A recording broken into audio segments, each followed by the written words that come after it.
Hello friends, welcome to target with PCS. Target with PCS channel में आप सभी का स्वागत है। तो आज काफ़ी टाइम के बाद दीपावली के बीच में कुछ छुट्टियां हो गई तो वीडियोस नहीं आ पाई हैं, पर अब वीडियो रेगुलर रहेंगी। जैसे कि आपको पता है कि आरओ की कंफर्म डेट प्रीलिम्स एग्ज़ाम की आ चुकी है। पहले वो एग्ज़ाम 4 फरवरी को होने वाला था, पर अब एग्ज़ाम की डेट 11 फरवरी हो गई है, क्योंकि फॉर्म भरने का जो डेट है वो आगे शिफ्ट हो गया है, इसलिए एग्ज़ाम का डेट भी आगे शिफ्ट हुआ है। बिकॉज ऑफ ओटीआर नहीं हो पा रहा था बहुत बच्चों का, साइट की प्रॉब्लम की वजह से। तो इसलिए एग्ज़ाम की डेट भी आगे शिफ्ट हुई है। तो अब आपको एकदम कंफर्म पता है कि कब हमारा एग्ज़ाम है, सब कुछ है। तो आई होप कि आप सभी की तैयारी अच्छी चल रही होगी। उससे पहले हम आपको बताना चाहेंगे कि आप हमारा टेलीग्राम चैनल ज्वाइन कर सकते हैं, जिसका लिंक हम आपको डिस्क्रिप्शन में दे देंगे। वहाँ पर आपको एग्ज़ाम से रिलेटेड सारी इन्फॉर्मेशन, एग्ज़ाम रिलेटेड कंटेंट, हर चीज़ वहाँ पर मिलेगी। और उसी के साथ हमारा एक पेड ग्रुप चल रहा है जिसको आप ज्वाइन करना चाहते हैं, जिसमें कि हम जीएस, हिंदी और करंट अफेयर तीनों का प्रिपरेशन करा रहे हैं। जो कि इस कोर्स का जो फ़ी है ओनली 299 है। हम आपको पीडीएफ भी प्रोवाइड कराएंगे। अलग अलग जो भी आपको अलग अलग कोचिंग्स का स्टडी मटेरियल चाहिए होता है वो सारा प्रोवाइड कराएंगे। तो उसके लिए आपको हमारा 299 का पेड बैच लेना होगा। अगर आप लेना चाहें तो ले सकते हैं, अदरवाइज आप हमारे टेलीग्राम चैनल से ज़रूर जुड़ जाइए। तो आज हम हिंदी का टॉपिक स्टार्ट कर रहे हैं, वर्तनी अशुद्धि, जो कि बहुत ही इम्पोर्टेंट पार्ट है हिंदी के एग्ज़ाम में।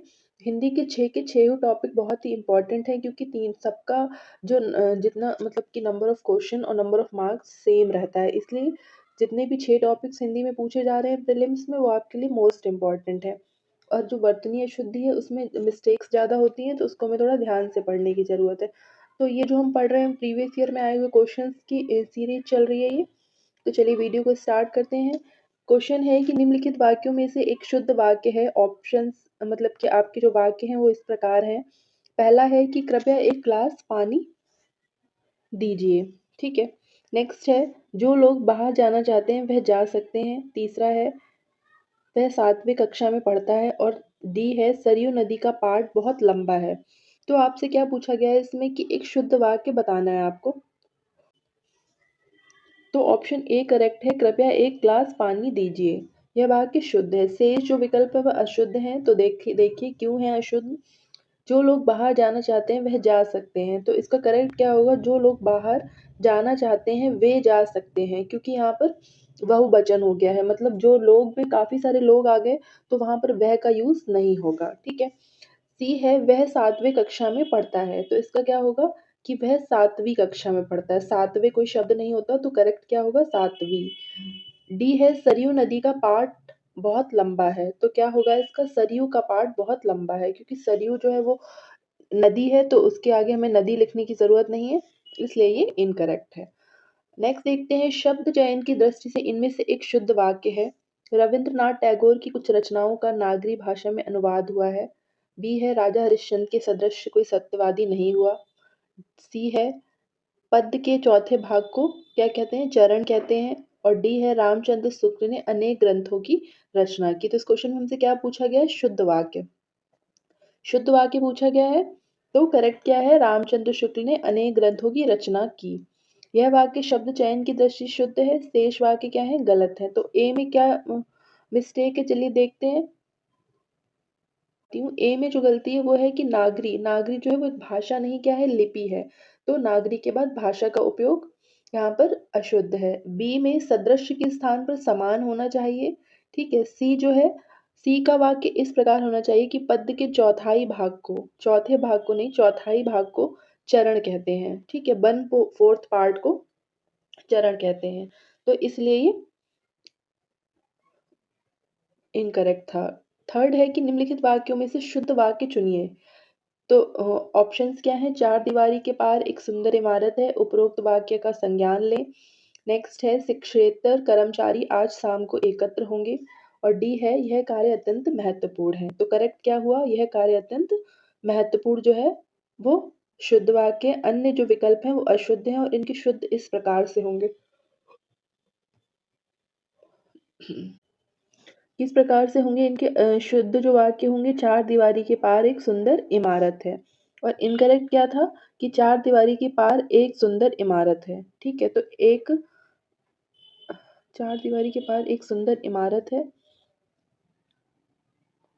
ठीक है, और इसमें गलत क्या है? इसमें गलत है जो दीवारी लिखा है वहां पर बड़ी की मात्रा का यूज होगा, जो कि वाक्य में छोटी की मात्रा लगी हुई थी।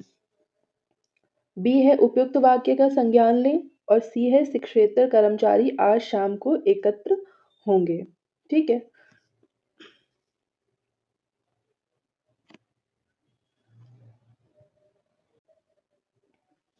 उसे मृत्युदंड की सजा मिली। प्रस्तुत वाक्य की अशुद्धि को स्पष्ट करें। संस्कृत के शब्दों का प्रयोग हुआ है। विदेशी शब्द सजा का प्रयोग हुआ है। सी है दंड और सजा समानार्थी शब्दों का प्रयोग हुआ है, या फिर कोई अशुद्धि नहीं है। तो इस क्वेश्चन में जो अशुद्धि है वो है दंड और सजा समानार्थी शब्दों का यूज हुआ है। उसे मृत्यु दंड की सजा मिली। तो ये दोनों जो शब्द हैं ये समानार्थी शब्द हैं, तो यही इस वाक्य की अशुद्धि है। नेक्स्ट है कि निम्नलिखित में से एक वाक्य जो शुद्ध है वह है उसने मुक्त कंठ से बड़ाई की, उसने मुक्त हस्त धन लुटाया। सी है समस्त प्राणी मात्र का कल्याण करो, आपकी आयु 40 वर्ष है। तो इस क्वेश्चन का सही आंसर क्या होगा? ऑप्शन बी, उसने मुक्त हस्त धन लुटाया। बाकी के ऑप्शंस क्यों इनकरेक्ट हैं? ए गलत है क्योंकि उसने मुक्त हस्त मुक्त कंठ से का प्रयोग नहीं होना चाहिए था, मुक्त कंठ बढ़ाई की। ठीक है, सी जो है समस्त प्राणी मात्र का कल्याण करो, तो समस्त का प्रयोग अनुचित है। प्राणी मात्र का कल्याण करो भी करेक्ट होगा शब्द, सॉरी सेंटेंस। आपकी आयु 40 वर्ष है, तो क्या होगा? आयु का प्रयोग संपूर्ण जीवन काल के लिए किया जाता है, जबकि उम्र या अवस्था जीवन काल का एक अंश है। तो यहाँ पर क्या हुआ कि आपकी उम्र 40 वर्ष है। आयु तो मतलब हमने एक निश्चित कर दिया कि उसकी आयु 40 वर्ष है, तो इसलिए यहाँ पर आयु का प्रयोग अनुचित है। निम्नलिखित में से एक वाक्य जो शुद्ध है वह है उस जंगल में प्रातः काल का दृश्य बहुत ही सुहावना होता है। ऑप्शन बी है बाघ और बकरी एक घाट पर पानी पीती हैं। सी है उन्होंने इस बात पर आपत्ति प्रकट की, और डी है तमाम देश भर में यह बात फैल गई। तो इस क्वेश्चन का सही आंसर जो होगा वो क्या होगा? ऑप्शन ए, उस जंगल में प्रातः काल का दृश्य बहुत ही सुहावना था। आगे देखते हैं कि बाकी के शब्द क्यों अशुद्ध हैं। ए जो है वो ए का बाकी शुद्ध है। बी में क्या गलती है? बाघ और बकरी एक घाट पर पानी पीते हैं, ना कि पीती हैं। ऑप्शन सी है उन्होंने इस बात पर आपत्ति की। विकल्प डी है कि देश भर में यह बात फैल गई, ये करेक्ट होगा। तमाम का प्रयोग अनुचित है वहां पर। गौतम ऋषि की पत्नी का नाम अहल्या था। इस कार्य में बहुत विलंब हो गया। रसगुल्ला बहुत ही स्वादिष्ट है। और ऑप्शन डी कि एक गुलाब की माला खरीद लेना। तो इनमें से क्या पूछा गया है? में से पूछा गया है हमसे कि अशुद्ध वाक्य कौन सा है, तो अशुद्ध वाक्य है एक गुलाब की माला खरीद लेना। ये वाक्य अशुद्ध है। इसका शुद्ध रूप क्या होगा? कि गुलाब की एक माला खरीद लेना। ठीक है, बाकी के जो सेंटेंस है वो करेक्ट है। निम्नलिखित में से एक वाक्य अशुद्ध है, इस बात का स्पष्टीकरण करना आवश्यक है। प्याज तीखा होता है। आप इतनी देर में क्यों आए? या प्रत्येक श्रमिक को 2 रुपए मिले। तो इसमें क्या पूछा गया है हमसे कि अशुद्ध कौन सा है, तो इस बात का स्पष्टीकरण करना आवश्यक है। ये वाक्य अशुद्ध है। सही क्या होगा? इस वाक्य का इस बात का स्पष्टीकरण आवश्यक है। करना का प्रयोग अनुचित है वाक्य में। अगला देखते हैं सेंटेंस। निम्नलिखित में शुद्ध वाक्य है भारत कभी ब्रिटेन के अधीन था। निरपराधी व्यक्ति को दंड नहीं मिलना चाहिए। बादशाह ने मुक्त हस्त दान दिया, उसे पैतृक संपत्ति में हिस्सा नहीं मिला। तो इसमें सही क्वेश्चन सही पूछा है, तो सही क्या है? बादशाह ने मुक्त हस्त धन दान किया। ठीक है, तो बाकी देखते हैं कि क्यों इनकरेक्ट है। अन्य विकल्पों में वर्तनी की त्रुटियां हैं। विकल्प ए में अधीन के स्थान पर अधीन, बी में निरपराधी के स्थान पर निरपराध होगा, और डी में पैतृक के स्थान पर पैतृक होगा। तो ये छोटी छोटी मिस्टेक्स हैं जो एग्जाम्स में आपको देखने को मिलेंगी, और हमको सारे सेंटेंस पढ़ने के बाद भी ऐसा ही लगेगा कि सारे के सारे सेंटेंस करेक्ट ही लग रहे हैं। इसलिए आपको वर्तनी अशुद्धि, तत्सम तद्भव और विशेषण विशेष इन तीनों को बहुत अच्छे से पढ़ने की ज़रूरत है। विलोम शब्द और पर्यायवाची तो एक बार आप बोल सकते हैं कि मतलब जो आपका क्रम होना चाहिए वो यही होना चाहिए कि विलोम शब्द और पर्यायवाची को आप बाद में भी कर सकते हैं, ठीक है। और ये सारी चीज़ों को डीपली स्टडी करने की ज़रूरत है। अगला है कि निम्नलिखित में से कौन सा वाक्य शुद्ध है। ऑप्शंस हैं कि वह अनेकों मामलों में गवाह था, नूपुर की ध्वनि मनमोहक है, आपकी मनः कामना पूरी हो, और डी है मनीषीगण मेरे बात पर ध्यान दें। तो अशुद्ध वाक्य कौन सा है? ऑप्शन ए, वह अनेकों मामलों में गवाह था। ए का वाक्य शुद्ध है। इस वाक्य में अनेकों के स्थान पर क्या होगा? अनेक, क्योंकि अनेक अपने आप में एक बहुवचन शब्द है, तो अनेकों का यूज नहीं होगा। निम्नलिखित में से शुद्ध वाक्य का चयन कीजिए। ऑप्शंस हैं, सांसारिक समस्याओं में सभी फंसे हैं, निरपराध व्यक्ति को दंड क्यों मिला, हिंदी देवनागरी लिपि में लिखी जाती है, और अत्यधिक दुख सहा नहीं जाता। तो इस क्वेश्चन में शुद्ध वाक्य है कि निरपराध व्यक्ति को दंड क्यों मिला। ये ऑप्शन करेक्ट है, ऑप्शन बी। अन्य विकल्पों में वर्तनी की स्थितियां हैं। विकल्प ए में संसारिक के स्थान पर सांसारिक, सी में लिपि के स्थान पर लिपि, और डी में अत्याधिक अत्याधिक के स्थान पर क्या होगा? अत्यधिक। यही गलतियां थी सेंटेंस में। निम्नलिखित में से कौन सा वाक्य शुद्ध है? ऑप्शंस हैं, इसका तत्कालिक प्रभाव पड़ा, पत्र किसके नाम पर लिखा गया है, 1 रुपए में कितने पैसे होते हैं, और भारत एक समृद्धिशाली देश है। तो इसमें क्वेश्चन में ऑप्शन आपका बी और सही दोनों करेक्ट माने गए थे, बी और सी। और ए और डी में जो गलतियां हैं वो देख लेते हैं। विकल्प बी और सी दोनों शुद्ध हैं। विकल्प सी में रुपए का प्रयोग बहुवचन के रूप में किया गया, यहाँ पर रुपए के स्थान पर रुपया होना चाहिए। शुद्ध वाक्य इस प्रकार होगा कि 1 रुपए में कितने पैसे होते हैं। इसी प्रकार विकल्प बी में पर का प्रयोग अनुचित है, वाक्य प्रश्नवाचक है, इसलिए वाक्य के अंत में प्रश्नवाचक चिन्ह का प्रयोग होना भी आवश्यक है। निम्नलिखित में से कौन सा वाक्य शुद्ध है? ऑप्शंस हैं, मेरे लिए ठंडी बर्फ और गर्म आग लाओ, व्यायाम करना चाहिए जिससे कि स्वस्थ रहें, एक एक करके सभी मर गए, और डी है कि तुम्हारा यह कहना मेरे लिए बड़ी बात होगी। तो शुद्ध वाक्य पूछा है, तो शुद्ध वाक्य कौन सा है इसमें? ऑप्शन डी जो है वो करेक्ट है। बाकी के क्यों रॉन्ग है देखिए। शेष विकल्पों में अशुद्धियां हैं। ए में बर्फ के साथ ठंडी तथा आग के साथ गर्म का प्रयोग अनुचित है। मेरे लिए बर्फ और आग लाओ, ठंडी या गर्म का कोई भी औचित्य नहीं है यहाँ पर यूज करने का, क्योंकि सबको पता है कि बर्फ ठंडी और आग गर्म होती है। बर्फ की विशेषता ठंडा होना तथा आग की विशेषता गर्म होना है, इसलिए विकल्प बी में की का प्रयोग अनुचित है। साथ ही स्वस्थ में वर्तनी त्रुटि है। शुद्ध वाक्य इस प्रकार होगा कि व्यायाम करना चाहिए जिससे स्वस्थ रहें। विकल्प सी में करके का प्रयोग करना अनुचित है। शुद्ध वाक्य इस प्रकार है कि एक एक कर सभी मर गए। ठीक है। निम्नलिखित में से एक अशुद्ध वाक्य है, पूज्यास्पद व्यक्ति का सम्मान करना चाहिए। दक्षिण भारत के लोग हिंदीतर भाषी हैं। सुरेखा ने गीत की 2-4 कड़ियां गाई, और डी है कि परीक्षा प्रणाली बदलनी चाहिए। तो इसमें शुद्ध वाक्य क्या है कि पूज्यास्पद व्यक्ति का सम्मान करना चाहिए। क्यों गलत है ये कि पूज्य या पूजनीय व्यक्ति का सम्मान करना चाहिए, ये होगा यहाँ पर, इसलिए ये रॉन्ग था, बाकी सारे करेक्ट हैं। निम्नलिखित में से एक शुद्ध वाक्य है, चरखा काटना चाहिए, उसने मुक्त हस्त से धन लुटाया, हमारे यहाँ तरुण नवयुवकों की शिक्षा का अच्छा प्रबंध है, और मुझसे यह काम संभव नहीं है। तो क्वेश्चन का करेक्ट है ऑप्शन डी, बाकी के सारे क्या हैं? रॉन्ग है। तो चलिए देखिए क्यों रॉन्ग है। शेष वाक्य अशुद्ध हैं। चरखा काटा नहीं जाता बल्कि चलाया जाता है, अतः शुद्ध वाक्य होगा चरखा चलाना चाहिए। बी में प्रयुक्त से का प्रयोग उचित नहीं है, हमने ऊपर भी पढ़ा, मुक्त हस्त का ही अर्थ होता है मुक्त हस्त होकर, अतः शुद्ध वाक्य क्या होगा कि उसने मुक्त हस्त धन लुटाया। इसी प्रकार सी में भी तरुण का प्रयोग अनुचित है। तरुण अशुद्ध शब्द है, इसका शुद्ध शब्द तरुण है।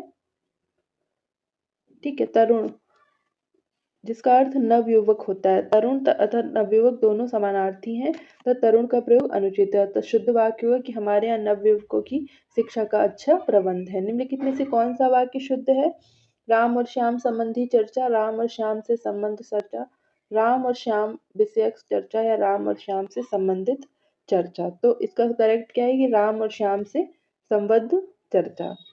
राम से नहीं अतः राम संबंधी और श्याम संबंधी चर्चा, यह अर्थ संबंधी शब्द न होकर केवल श्याम से ही संबंध अर्थ देता है, अतः विकल्प भी शुद्ध वाक्य है। निम्नलिखित में शुद्ध वाक्य है कि यहाँ मीठे पानी का एक कुआं है, रुपए में कितने पैसे होते हैं, 1 रुपए में, आज रेणु देवी का व्याख्यान होगा और साधु को भिक्षा दो। तो करेक्ट क्या है, आज रेणु देवी का व्याख्यान होगा। विकल्प सी का वाक्य शुद्ध है और बाकी क्या है, अशुद्ध है। ऑप्शन ए देखिए कि यहाँ मीठे पानी का एक कुआं है, 1 रुपया में कितने पैसे होते हैं, साधु को भिक्षा दो। ठीक है। निम्नलिखित में शुद्ध वाक्य का चयन कीजिए। नौकर आटा पिसवाने गया है, एक गुलाब के फूल की माला ले आओ। यहाँ सर्वोत्कृष्ट ज्वर की चिकित्सा होती है। और डी है परमात्मा के अनेक नाम है। तो शुद्ध क्या है, परमात्मा के अनेक नाम है। बाकी के इनकरेक्ट क्यों है वो देखिए। नौकर गेहूं पिसवाने गया है, ठीक है। विकल्प में प्रयुक्त आटा पिसवाना अशुद्ध है, आटा नहीं बल्कि गेहूं पिसवाया जाता है इसलिए। बी क्या है कि गुलाब फूल की एक माला ले आओ, क्योंकि कई फूल गूंथ कर एक माला बनाते हैं। शी जो है उसका शुद्ध क्या होगा कि यहाँ ज्वर की सर्वोत्कृष्ट चिकित्सा होती है। निम्नलिखित में एक शुद्ध वाक्य वह है, प्रत्येक विद्यार्थी को चाहिए कि वह हिंदी की अनेक पुस्तकें पढ़े। हर एक विद्यार्थी को चाहिए कि वह हिंदी की अनेक पुस्तकें पढ़े। हर एक विद्यार्थी को चाहिए कि वह हिंदी की अनेकों पुस्तकें पढ़े। और हर एक विद्यार्थी को चाहिए कि वह हिंदी की अनेकों पुस्तकें पढ़े। तो हर एक से ही सारे इनकम्प्लीट हो गए और इनकरेक्ट हो गए।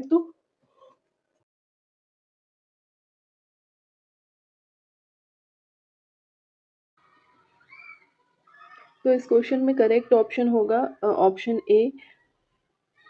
प्रत्येक ऑप्शन ए करेक्ट होगा कि प्रत्येक विद्यार्थी को चाहिए कि वह हिंदी की अनेक पुस्तकें पढ़े। निम्नलिखित में से एक वाक्य अशुद्ध है, वह क्या है।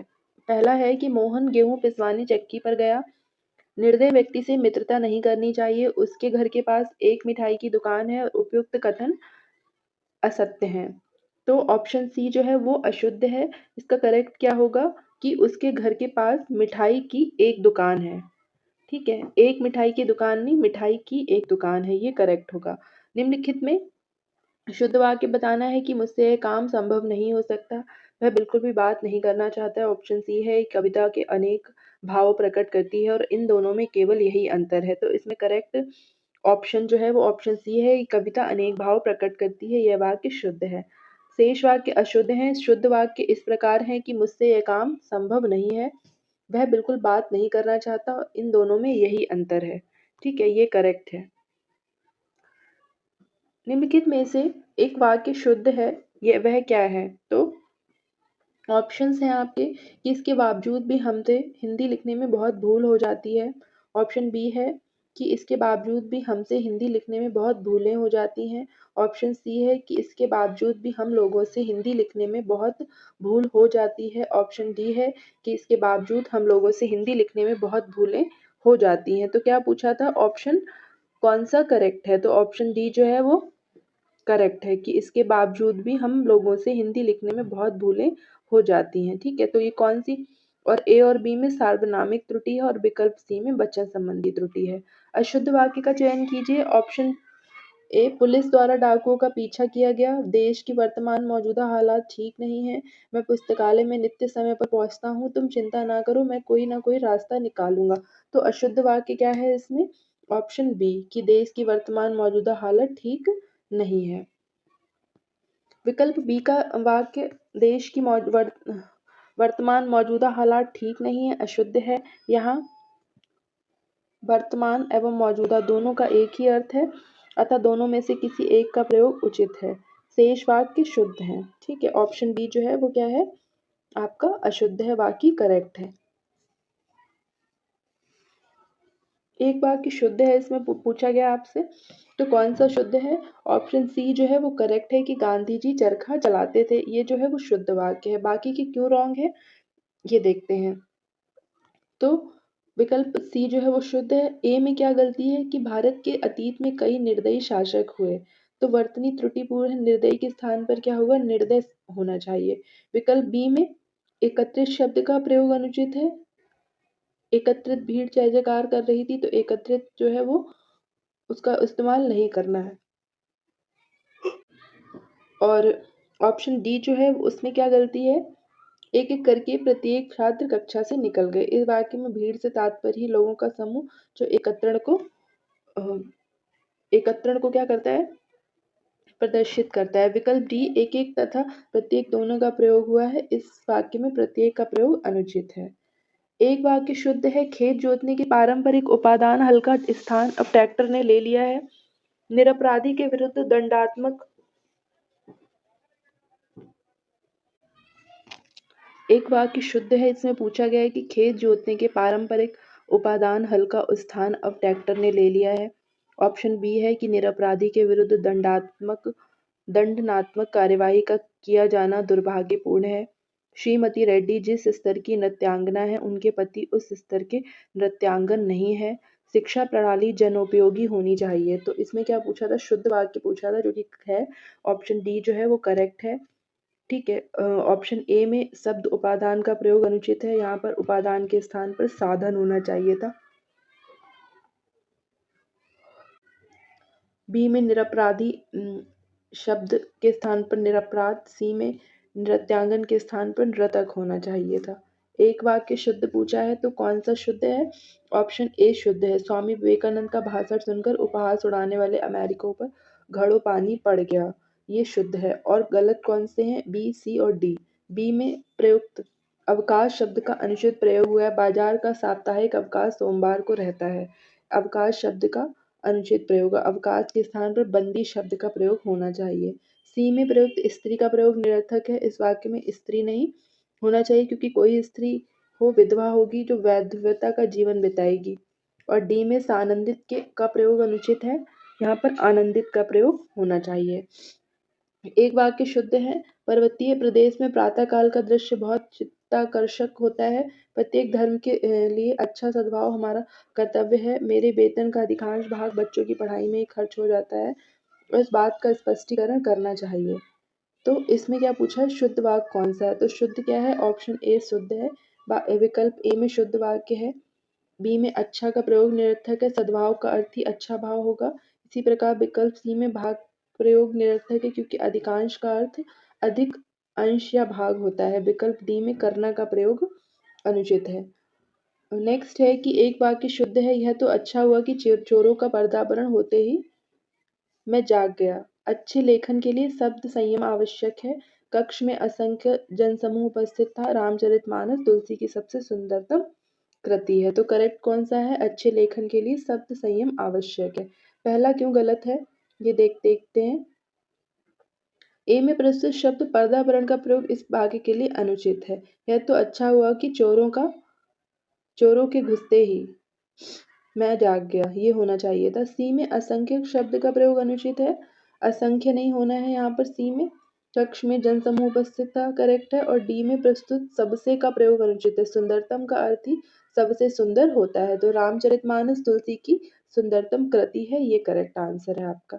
निम्नलिखित वाक्यों में से एक वाक्य अशुद्ध है, तो कौन सा है, ऑप्शन डी जो है वो अशुद्ध है। क्यों है कि छात्रों ने पंडित नेहरू को अभिनंदन पत्र प्रदान किया, तो इसका करेक्ट क्या होगा, अभिनंदन पत्र भेंट किए जाते हैं, ना कि प्रदान या अर्पित। तो इसलिए यहाँ पर प्रदान करना जो है वाक्य की अशुद्धि को दर्शाता है, बाकी जो है वो शुद्ध है। निम्नलिखित में से एक वाक्य अशुद्ध है, तूफान में सैकड़ों लोग मर गए, दूसरा आदमी कौन था। तीसरा है डॉक्टर ने अस्पताल का निरीक्षण किया। और ऑप्शन डी है सड़क के दोनों ओर आलीशान इमारतें हैं। तो इसमें अशुद्ध वाक्य दो हैं, ऑप्शन ए और ऑप्शन डी। क्यों है, ए में वर्तनी त्रुटि है, तूफान के स्थान पर तूफान और में के स्थान पर से होना चाहिए। और डी में बहुवचन के रूप में प्रयुक्त इमारतें के स्थान पर इमारतें, दोनों आलीशान, इमारतें के स्थान पर इमारतें होना चाहिए। ठीक है, इसलिए ये दोनों अशुद्ध हैं।